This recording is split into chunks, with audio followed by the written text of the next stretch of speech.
Zlatan Ibrahimovic was ready to walk away from his dreams of following in the footsteps of his idol, Ronaldo, of putting Rosengard, his deprived suburb in Malmo, on the map, of buying a purple Diablo Lamborghini sports car. Life working on the docks, and that sense of camaraderie and adventure, seemed more appealing at 15 as Ibrahimovic went through a crisis of confidence on and off the field.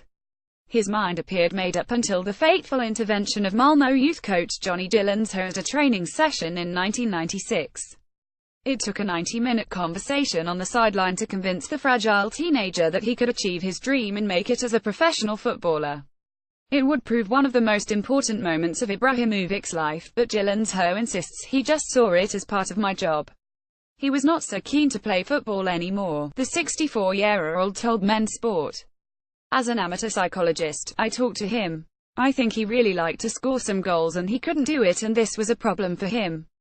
We could talk to each other and we had great respect for each other, and he started to move on in Malmo and play in the team.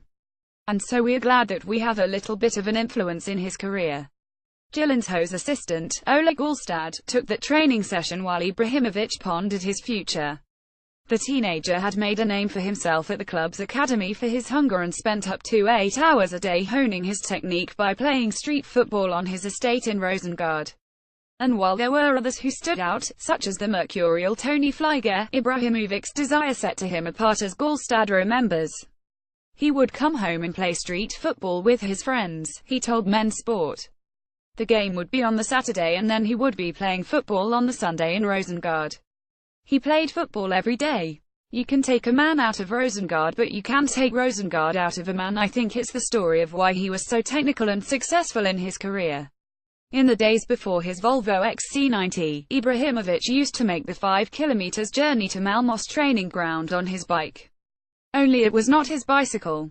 The teenager got a thrill out of picking bike locks with friends and even stole his postman's military bike. On one occasion, he made the huge mistake of borrowing Gulstad's, as Ibrahimovic's former coach remembers. I had a bike and got to training. When I went to go home, the bike had been taken, he laughs. Maybe some player in the team thought, I can take it and go home and go to training the next day with it. Gulstad played a huge role in Ibrahimovic's early career at Malmo. He took the bike and the next day I look out the window at training and see him arrive on it. Oh, Zlatan, I shouted.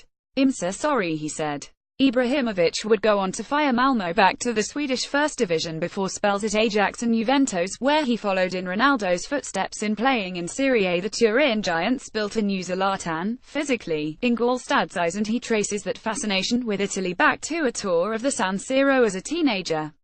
He turned to me and said, Ola, I think I will play here in maybe 5 years. 5 years later, he played for Juventus.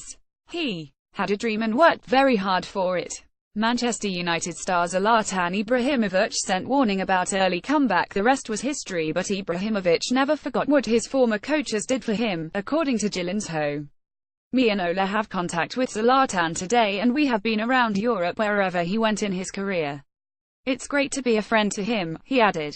We usually meet to him once a year when he's in Malmo if there's an opportunity for a cup of coffee or something. He has a lot to do when in Malmo. The club Malmo and also the town of Malmo has been known by him. It's huge PR for the town. He's really put Malmo on the map. Get all the latest Manchester United news first with our new app. Download it from here now.